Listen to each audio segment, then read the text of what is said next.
What's up, everybody? My name is Anthony Irvin. You beat yourself? Yeah. CB myself. Yeah. Okay. I'm Jim Green. Don't even need a hit of traffic light. Okay, good. Welcome to One Set. What's up, everybody? How we doing? Welcome back to the One Set podcast. I'm Jim Green, along with my co-host, my best friend, Anthony Irvin. Anthony, what is up, my dude? Yo. What's going on, man? Doing good. Busy week for me, but glad to be back. So that's why we're uploading on a Monday today. It was a real busy week, and I know you had your first big test last week, so I know you were on the study mode with that. But again, glad to have you here for another episode. Yes, sir. Before we get into our little episode here, I just want to let everybody know. Make sure you're following us on Facebook, Instagram, TikTok, and right here on YouTube by following us at the handle of One Set Pod. And Jim, let everybody know where they can catch us inside and outside of our episodes. That is the Facebook group One Set Fam. Again, you search in the Facebook search bar, the number One Set Fam. It's where you can find our community interaction from all our fans from the podcast. Boom. Shout out to everybody in the One Set Fam. Yes. And that final that I had last week. Now, every 5 weeks, my block ends, and I have a final for that block. I'll get 16 of them, 100 multiple choice questions, and your boy got 100. I'm like, all right, that's the way to kick off this whole going back to school thing. Ding, right off to the right Killed start it. here. Congrats, dude. That's awesome. Thank you. Good stuff. Thank you. Feels good. So appreciate you holding down the fort in my absence as I got settled into this school schedule.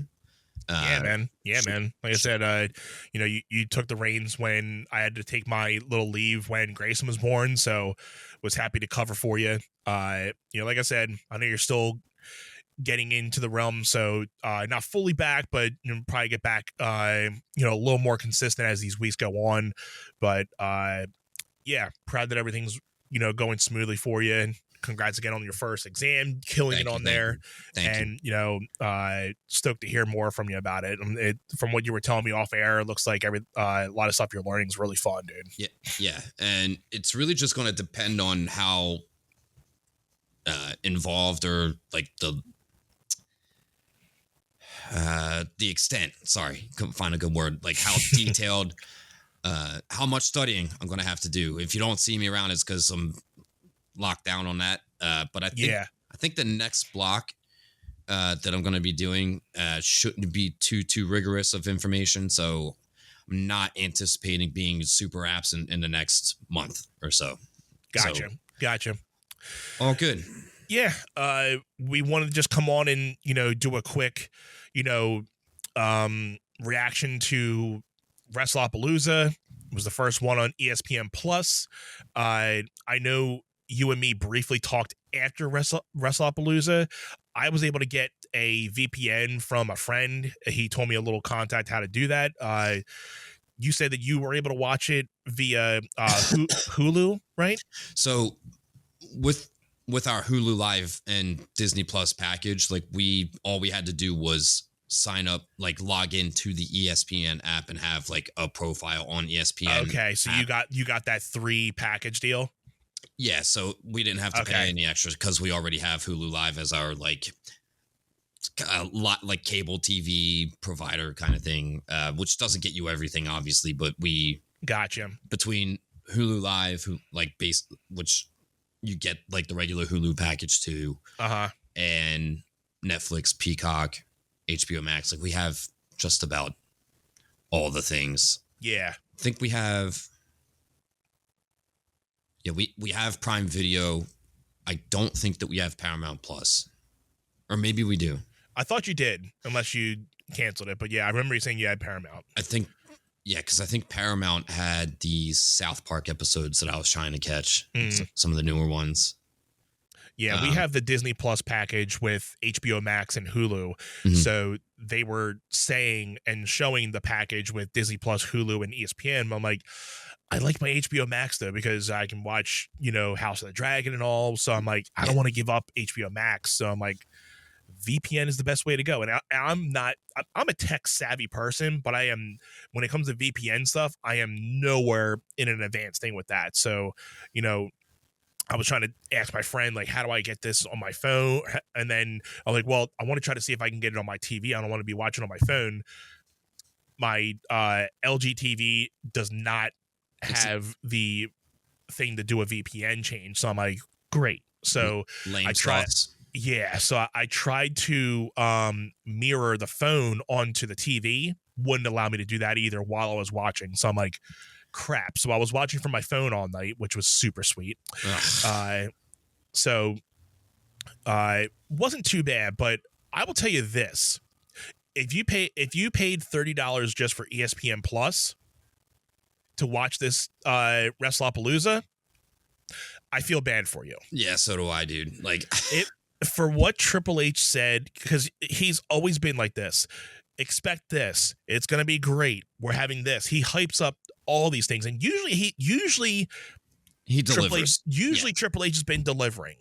This one was a bomb. This one was a total bomb, dude. And we're usually trying to be very positive with wrestling these days, but I do got to say, Wrestlepalooza was a flop for me. It was a flop for me too. I mean, I was already surprised that you had Brock Lesnar and Cena starting out, and then for Cena to be squashed, I was like, this is going to be a night. Yeah, I think from what I read, and again, believe what you want to believe. Some of it you don't necessarily have to believe. Apparently, Cena was not scheduled to lose as of the morning of Wrestlepalooza. So it's like, for them to have him squashed, just to me feels like, okay, they're going to run this back, which feels like they didn't have penciled in who was going to be Cena's final opponent. Right. You were just telling me off air Edge's AEW contract was coming up soon. So I'm like, maybe they were holding out on that, and maybe that's not going through, which is why they had Brock do the squash, and then they're going to run Cena and Brock for the final match, and Cena finally gets the win before he retires. Yeah. Yeah, because that's what I was talking about in the Wrestlepalooza, prediction. The fact that, this could be the fact that they're going to play it off like The Rock, how Cena never was able to get over on Brock, and this might just be the moment that he definitely does it. I'm seeing right here on the Wikipedia thing, the match went 8 minutes and 50 seconds. So it was definitely a squash match. Yeah, and it was nuts. So again, you can't predict that Cena's going to win every single match during his final run. I wouldn't even expect it, but for him to be in this type of thing, and for him to be okay with having a squash match for this is like, especially with his reputation, there's not many times that Cena is involved in a squash match. Yeah, it usually means that he has some sort of comeuppance after the fact, right? Mm-hmm. So 8 minutes and 50 seconds isn't necessarily squash match length, but it's the matter of, we just got like 7 or 8 F5s, and that was basically the majority of the match was just Cena down on the mat, right? Yeah, for the typical length of a Cena match, I would just say, yeah, this is like a squash for him. Yeah. But yeah, because he's usually good for like a good 20, 30 minutes. The Cody match was like 36 minutes, I'm pretty sure. And after that, it was like, wow, Cena went 36 minutes for the... It says the Cody and Drew match here was like 17 minutes and 17 seconds. So roughly 20 minutes. Even then, that was like a decent length. And, you got... And we'll talk a slight bit about the CM Punk. We're not going to take too long, but even the CM Punk, AJ Lee, Seth Rollins, and Becky, they went about 30 minutes, which again, I think that probably went way too long for what it needed. It was good, but I think they definitely, you can see that they wanted to get some of their good spots. They had a couple decent spots on there, but I think for a 30-minute match, definitely didn't need to go that long. Yeah. So, you have the Brock squash, you got the kids crying in the audience, and then you bring out the Usos, and the crowd is just deflated, right? Yeah. Deflated because that Brock squash match with Cena Killed the energy in the room. killed the energy in the room for the opener. Nobody was into the tag match with Division. Division needed to get the win, right? Because like the mixed tag match, AJ Lee not getting the win didn't make any freaking sense, right? So if Seth Rollins is losing with Becky, Division had to like the B&B security with the bronze. Yeah. They had to get the win, right? Absolutely. So for the show being on ESPN, your actual wrestling match being the match that had no storyline buildup, being Stephanie Vaquero and Io Sky, was the best part of the show, right? I agree, and a lot of people have been saying that. I agree. I mean, it was the most cleanest and wrestling-esque type match there was, and I know we were talking the fact that it may be too soon to put Stephanie on the belt, but they're just we figured they were just going to strap the belt on her because they believe obviously she's going to do something. So hopefully she gets a good reign and get some good matches out of it. But yeah, I do got to say that was probably the best match of the whole card. It just feels, it feels like she's going to drop that title at some point in the next couple months. She's going to get, because she's got no like heated feuds. It looked like they were going that way with Naomi, and now Naomi's out of the equation, right? Yeah, I think they're just still trying to figure out how to, escalate things now that they had probably a lot of things going down the road for Naomi and all these other matches. Now they're just trying to fill in the spots and empty spaces that Naomi was supposed to be in, and how they're just going to probably put Stephanie in all these empty spaces. So, I just had something in my head. Just totally went. I think that having Stephanie Vaquero hold the belt through WrestleMania doesn't make any sense to me, because you have to have it. Not that you have to, but there has to be a legitimate chase for that title from the Rumble winner or from the Chamber winner of some sort. I mean, we're going to get Liv Morgan back in there around the Rumble, right? So I would like to think, yeah. It just, Stephanie Vaquero, Liv Morgan feud sounds good, but when Liv Morgan returns, she's going to be just like the most over female superstar on the roster. Definitely. So it's like, I'm just curious who Liv Morgan feuds with, because she was a heel at the time. I mean, you could just run Liv Morgan and Roxanne Perez. Like, wouldn't hate it.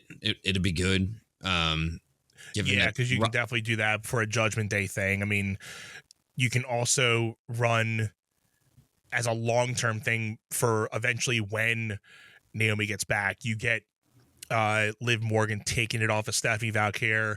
Then the whole Judgment Day thing comes with Roxanne Perez. Then you get a Naomi coming back. You could run, because I mean, even though Naomi's was somewhat heelish, she's coming back, and people are gonna pop on that. So she's gonna be super over. Liv is just, I can see Liv running as the heel part of it, Naomi being the babyface tweener type thing. So I'm all for the Naomi versus Liv Morgan match that can happen out of that.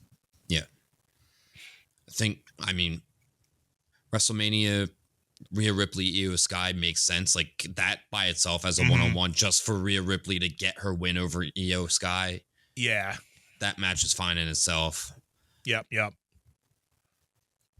gonna get Charlotte and Alexa Bliss breaking up at some point. I don't see them going away from each other before WrestleMania. So those two could wind up being having a match of their own.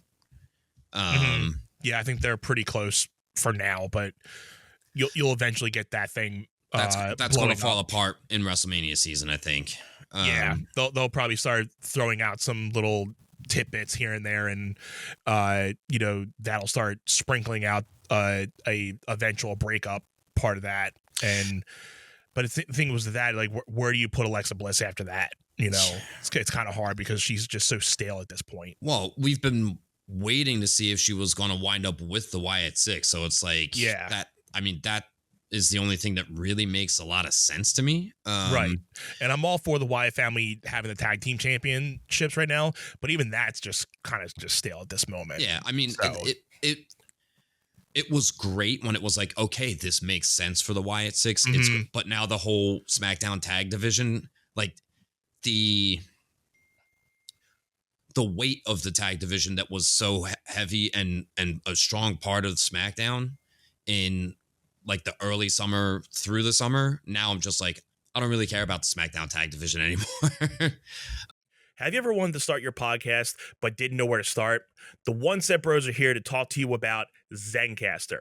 Zencastr is the ultimate base podcasting solution and now the all-in-one podcasting platform, making podcasting easy. They've sure made it easy for us to be able to record our podcast and our episodes every week for you guys. Once you've set up your account, you're simply one click away from recording a high-quality podcast with studio-quality sound and up to 4K video with your guests. My personal favorite feature is their multi-layer backups, which ensure our recordings are always in the highest quality, even during unstable web connections.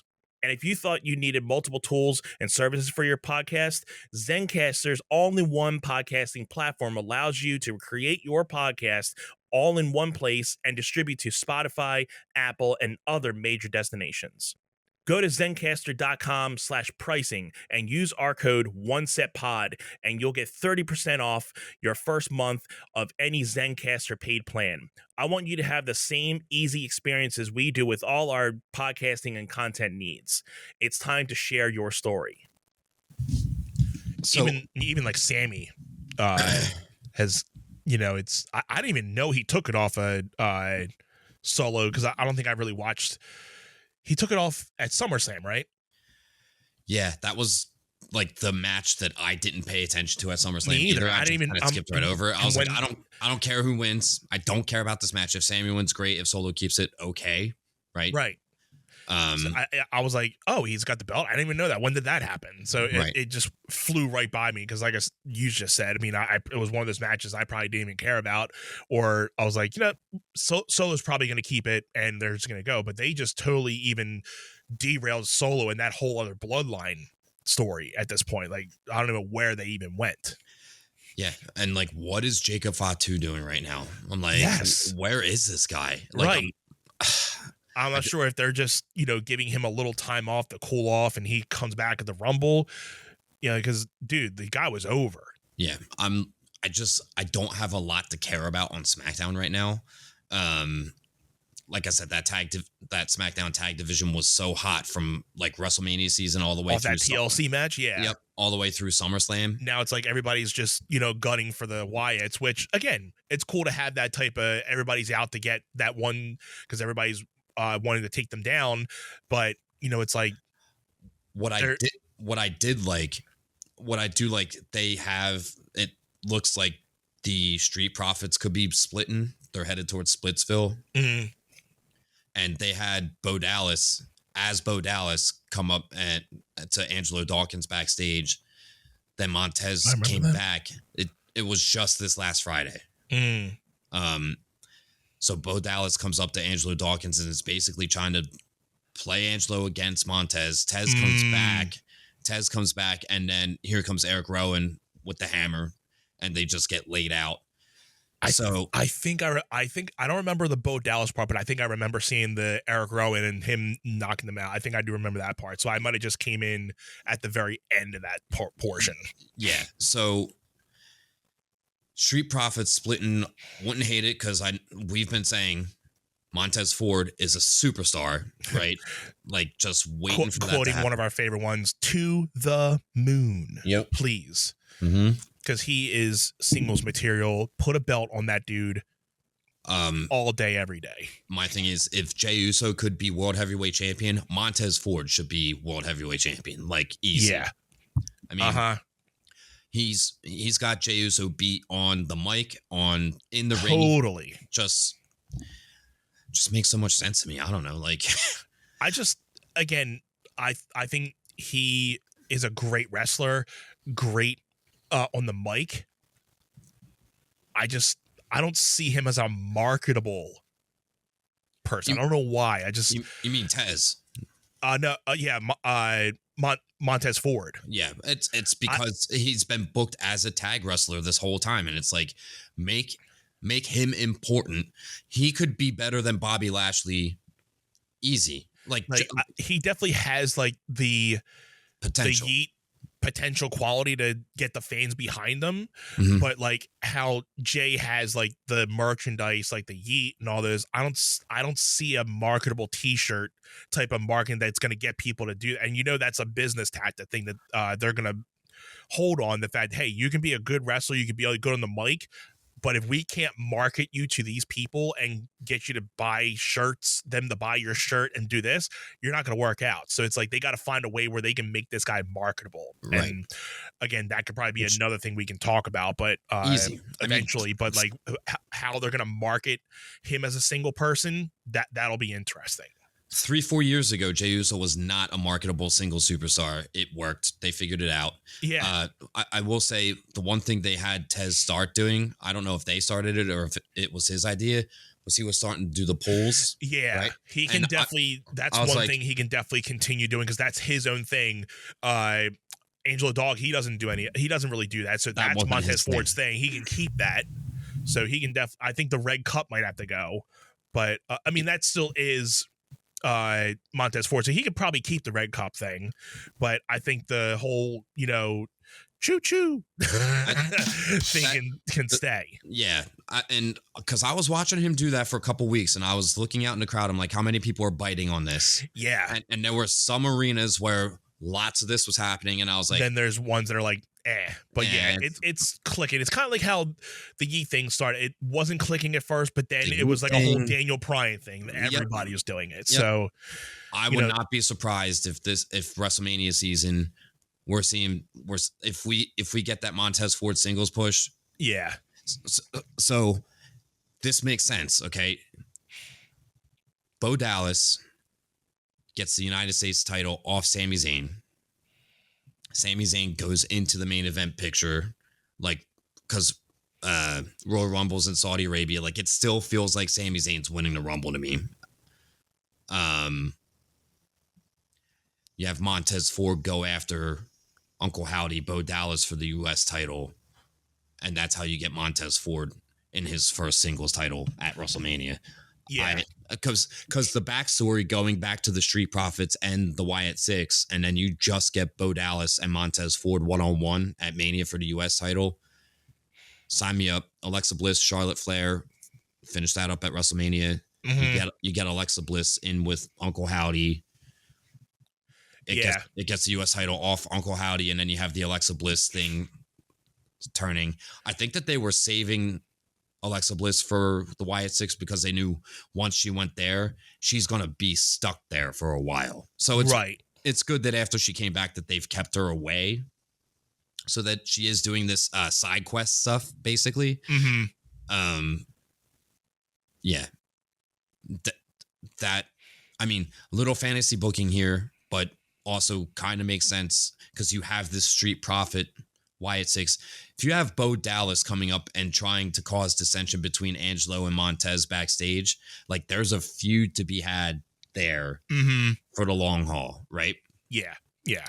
Sami Zayn open challenges through the fall. I mean, fine. But the problem with the open challenges now is we're finding out that people are challenging for the title a week ahead of time. And I'm like, no surprise factor there. Let's talk about the Intercontinental title here, because I feel like that actually, just to wrap up Wrestlepalooza, I feel like Stephanie Vaquer, Io Sky was the match. Then we got the tag match, which to me was very much, it was storyline based, not wrestling based. So I feel like ESPN was like, this is kind of corny as hell, right? Yeah. And here's my take with ESPN, just the pivot real quick. I mean, we all know ESPN gave Wrestlepalooza like what, a C grade. A C grade. Now, ESPN for years has obviously been broadcasting, and I take this lightly, people. Just hold on a sec. They've been broadcasting real sports. Hold up. We know sports, professional wrestling is a real sport, but there's an entertainment factor with pro wrestling. When you're talking about basketball, football, the traditional sports, it's entertaining, but it's sports first. I think with ESPN, I don't think they fully understand how professional wrestling works. Yeah. So I think it's when I think so when they're expecting something to be hyped up and they don't get it, they're like, yeah, we expected something really great, so yeah, it's gonna be whoopsie. But for us wrestling fans, I wouldn't probably give it a C, but I would understand why they came off that. But I think they just don't fully still understand the product that they have. I think they need to give it a month to really, and they were even saying that Raw was like a flop, that it didn't escalate off of Wrestlepalooza, it didn't do this, like, but I think wrestling fans, we kind of know that they don't always go off of what happened at that last pay-per-view. They start doing new storylines. They might pivot something off of the last pay-per-view, but it starts a brand new feud after that, depending on certain things. Well, it really depends on the length of time in between the PLEs, right? So we have Perth, Crown Jewel, 3 weeks, right? 3 weeks in between. They have to pivot right off. Like, there's not a lot of concluding. Exactly. Not a lot of time to conclude and wrap that stuff up when it's like, okay, we literally have to start building for the next PLE here. So they needed to get Cody Rhodes on Raw. They needed to start the Cody Rhodes, Seth Rollins stuff to build towards, to make that Crown Jewel Championship match feel important. Because otherwise, every other year that it's just an exhibition match, champion versus champion. It's a one-off. Nobody really cares. It's like, it doesn't matter. You have a legitimate rivalry between Cody Rhodes and Seth Rollins, the champion of the show, where it's like, okay, I care about how that match is going to unfold now, which means you had to pivot off of this CM Punk, AJ Lee stuff just for a second. You had to let that breathe. We're going to get AJ Lee versus Becky one-on-one down the line, which means you have to get CM Punk busy doing something else. Yeah, I think they did that tag match. It was fine from a wrestling storytelling aspect of it. And then you get to the Cody Rhodes, Drew McIntyre match, and I'm like, they're really not going to take the WWE title off of Cody Rhodes when he just took it off of John Cena after Cena's run that he had. And there was a part of me that was like, I kind of hope Drew wins it just to give us something new and different. Yeah. Right? Because like we both said, he definitely deserves a run, not a 5-second moment. Yeah. But again, with the ESPN thing, real quick, it's I understand they're probably just not happy with it, but from a WWE standpoint, they do gotta put on the fact that, hey, we do need to make these people happy, because if so, we're gonna have to be calling Peacock back or doing something with Netflix, and then we're gonna be in another bubble. Yeah. So they do gotta hone up to their agreement with making sure they have stellar stuff. But I think also in the same fact that I think ESPN has to give it a little bit of time to understand their product, that it's a different type of form of sports entertainment for them. So they're not gonna be like, it's a little different. So understandable with what they're talking about, but I think with WWE, they'll be able to pivot and understand, and they'll be able to put something on. But I think ESPN was just kind of maybe shooting the shot a little bit too far. Well, I think that the deal with ESPN just happened very recently. So yeah, like Triple H and WWE Creative were like scrambling to try to make this make sense for ESPN. So if it didn't hit the mark, it's kind of like, okay, with a little bit of time, let's see how Crown Jewel pans out. Yeah. Right. Cody Rhodes versus Seth Rollins is going to be a stellar match because they're both a couple of the best in the world. Yeah, it's going to be a great match. Yeah. We're going to get, Rhea Ripley's going to be in Perth. Like, she's from Australia. For sure. Yeah. We're getting John Cena versus AJ Styles. Okay. So no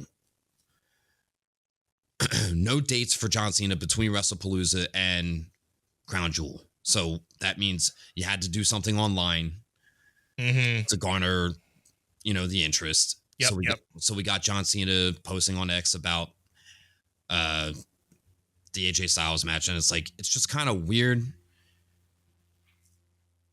because we're used to the in-ring building of the matches. So Cena doing this online, I get it. It makes sense. For me, having AJ Styles not take the IC title off of Dominic Mysterio just meant they didn't want the IC title on AJ Styles because he was going to wind up facing Cena, and they weren't going to put that IC title on Cena. Now we have Rusev facing Dominic Mysterio next week on Raw next week for the IC title. I feel like Rusev is probably getting that belt, especially with Dominic, and the dissension with the Judgment Day, which then gives us the opportunity of having Dominic Mysterio versus John Cena one-on-one, no IC title in the picture. You still have this AJ and Dom stuff lurking in the background. So I feel like we get John Cena versus AJ Styles at Crown Jewel. You get Dominic Mysterio in the mix, and then it winds up giving you the Dominic Mysterio John Cena match, maybe at War Games. I'm still kind of confused if they are doing Dom, how that'll kind of play out. But yeah, I think it would have to piggyback off of the AJ Styles thing, since Dom and AJ Styles had, some type of thing. But I would like to think that, it's going to, Dom would have to cost AJ Styles, like how you said, maybe AJ Styles, he has one more match with Dom. He gets one of the belts off of him. AJ Styles, John Cena. Dom costs AJ the match, and Cena gets the belt off of AJ, and then that's how you get a triple threat, or just doing a Cena Dom thing. I'm still kind of wondering how that plays out, but yeah, I mean, I would definitely want to see, both of those, just because Dom's been the biggest heel of the company, and he deserves to be on top of that thing. AJ Styles is AJ Styles, he's retiring next year, so we're gonna get a whole retirement year out of him. So yeah, I will say I do think that we wind up with Penta winning the AAA Mega Campeon championship off of Dominic Mysterio. I feel that would be great. I think it's that time. He's starting to get a couple more wins than he was. So yeah, I think they're putting a little more trust in him. So I think it's time that he can definitely start looking at, getting his first title defense in WWE. I think he's definitely, put forth his, time and just, doing his dirty work. He's made his mark. Yeah. He's paid his dues. Yeah. I mean, everybody's loving Penta. Just, put a belt on him, see where he goes. And like you said, just give him the AAA stuff, let him stay within those means, and he can eventually work into the IC United States stuff. But yeah, let him stay with the AAA stuff for now, because he can go back and forth between WWE and the AAA thing. Yep. I'm all about seeing Penta with a belt right now. Yeah. And I do think it's inevitable that we get Rey Fenix over with Penta, and they wind up with the tag titles at some point. That's pretty obvious down the line. But overall, I mean, I definitely still wouldn't be paying $30 a month for these pay-per-views if it's going to be that much for ESPN. Nah. If you already had the package deal with Disney Plus and Hulu and stuff, that would be the only way. If I didn't care about HBO Max, I would have definitely just taken, ESPN and threw that and mixed that with HBO Max. But if you I'll stick with the VPNs for now. For people that paid $30 a month and got Wrestlepalooza, the show that we got, I would, if that were me, I would be canceling it immediately. I want to know the number. I mean, if it's already out there, I want to know the number of people who just canceled that night. I don't know who would publish those numbers. It ain't going to be WWE. I mean, I even heard the fact that people couldn't even connect to it within the first 5 to 10 minutes because there was so many connection issues, and they missed the first. So they probably even missed some of the Brock and Cena match at that point. So, yeah, they got to get it together with that. But even Netflix, when they first went to Netflix, they had a lot of issues on that first episode too, because there was so many people watching. So you got to expect it. But, yeah, I'm sticking with VPN for now. And even for Stephanie McMahon to be saying, you guys should probably get a VPN. That's saying a lot. Yeah, there it is. So I did think the moment with Undertaker coming out and then telling her that she was getting inducted was really cool. Yeah. Triple H I thought it was going to set up I thought it was going to set up a WrestleMania 43 thing to like he was going to attack Stephanie. I'm like, please don't get this man in another match. Like, it was going to be another like old Triple H and Taker match at 43. It was going to be a long form storytelling to 43. I'm like, please don't get this man in another match, please. Like, well, please. Yeah. WrestleMania 43, Saudi Arabia, right? They apparently wanted Undertaker, Triple H, Rock, and Stone Cold Steve Austin on that show, and Shawn Michaels. I'm like, dude, that's like a graveyard match, literally.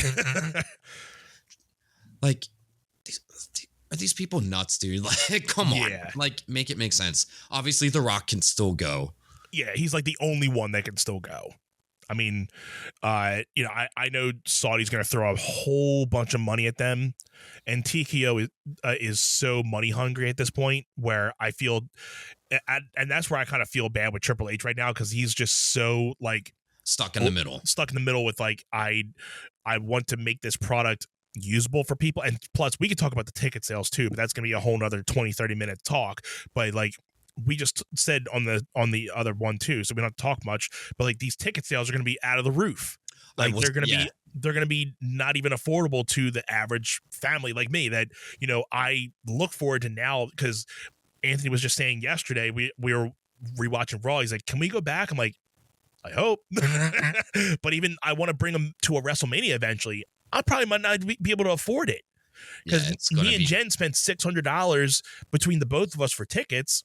And even then, you're going to spend $900 if you're spending an extra $300.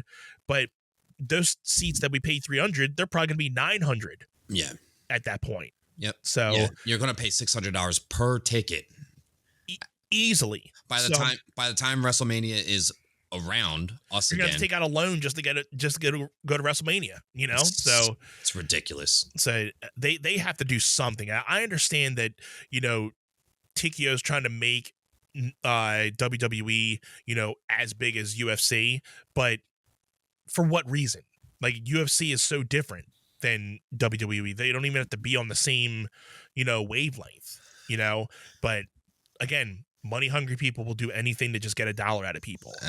And for some reason people still spend the money, because there were over $6,000 for, like we were saying, those ticket prices are insane, but people are still buying them. People are buying them, and then they're getting the show that they're getting at Wrestlepalooza. It's like, yeah, if I spent $6,000 on that show, I would be like, give me my money back. Yeah, seriously. What a waste of money. What a waste. But dude, anything else for this? I mean, I think we hit a lot of points. Did we talk a little bit about the Edge and Cena? I mean, there's not much speculation about it right now. It's just more on the airwaves of the internet that since Edge was talking about not possibly coming back to AEW because his contract is up in October, so everybody's thinking that he's probably going to make the shift to WWE again. I think that they were holding out on maybe being able to secure Edge and Cena for his final match. Right. And if that were the case, then we would have gotten Cena just beating Brock at WrestlePalooza, and that's that.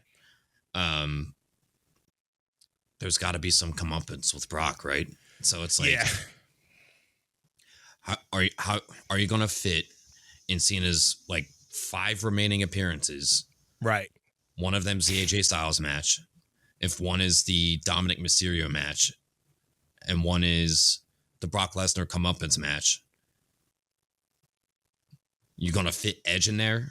Is Seth Rollins getting into the mix? Right. Like that would be it. And unless you get one more Cody match in there or something, but I don't see that. Nah, I think Cody beating Cena for the title, that's a wrap. That's done. Mm-hmm. Out of those other 4 people, we did get Randy and Cena, right? Yeah, we did. So that was already done. That was right after Mania. We got the CM Punk match in Saudi Arabia. So I'm trying to think who else, on someone of that level could also be doing it. I don't know. So, yeah, I mean, it's crazy that we're already, down to like the last 4 or 5 matches for him, but it's going to go quick. Yeah. I mean, that's pretty much it for wrestling. We're in fall wrestling, y'all.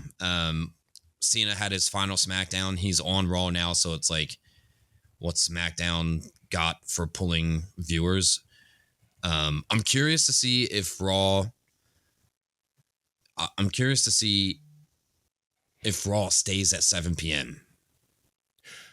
I was thinking it probably would, just for the fact that, obviously with Monday Night Football, and it's actually good to, it doesn't really, flow into it. Like, you can still watch Raw and still catch like the second half of Monday Night Football with it, and just have them, duel out. So that's fine. I'm fine with it staying at 7:00 if they're really going to keep it like that. I'm good with it. I get home from teaching. If I get home and Raw already started, I just start from the beginning, and then it runs straight through the commercials. Like, the commercials are just gone. Yep. Mm-hmm. And then I can just fast forward little stuff. I'm like, all right, I could live without this match. Just right. I do the same thing if I need to get through it really quick. I just, whatever segments or little things, I'm like, all right, I already saw this, so I'll just go through that. But yeah, 7:00 is pretty decent. If they're going to keep that throughout the fall, it's fine. Wouldn't hate it. Wraps up at 9:30. Like you said, switch over to catch the second half of Monday Night Football, or you're flipping back and forth. If it's a game that I really want to watch, I'll set up a second TV, and whatever one is, like, I'll keep Raw on the bigger TV while it's on, and then keep Monday Night Football on the smaller TV. And then when Raw's over, I'll just move Monday Night Football onto the bigger TV. Yeah. So also depends on the school stuff. And it was great to be back on and get an episode in with you. Missed being able to do this with you, and missed being on here to be able to catch up every week. Yeah, man. Great to catch up. Glad the first test went well. Congrats. Thank you. Keep killing it, brother. Thank you all for tuning in. One more time, make sure you guys are hitting us up on Facebook, Instagram, TikTok, and right here on YouTube. Make sure you hit that subscribe button. Follow us at the handle of One Set Pod. Jim, let everybody know where they can hang out with us outside of our episodes. That's the Facebook group One Set Fam. You can find us on Facebook, the number One Set Fam. Anth, love you, brother. It's been fun. Love you too, dude. Until next time. This has been One Set.